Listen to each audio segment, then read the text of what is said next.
વાવ-થરાદ જિલ્લાના થરાદ તાલુકાના વડગામડામાંથી ચોરાયેલી મોટરસાઇકલનો ભેદ વાવ-થરાદ જિલ્લા એલસીબીએ ગણતરીના કલાકોમાં ઉકેલી નાખ્યો છે। પોલીસે ચોરીની મોટરસાઇકલ સાથે એક આરોપીને ઝડપી પાડ્યો છે।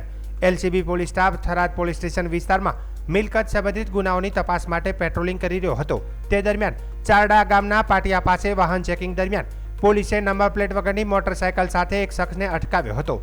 તેની પાસે મોટરસાઇકલના કોઈ દસ્તાવેજો નહોતા। પોલીસે શખ્સની પૂછપરછ કરતા તેણે મોટરસાઇકલ વડગામડામાંથી ચોરી કરી હોવાનું કબૂલ્યું હતું।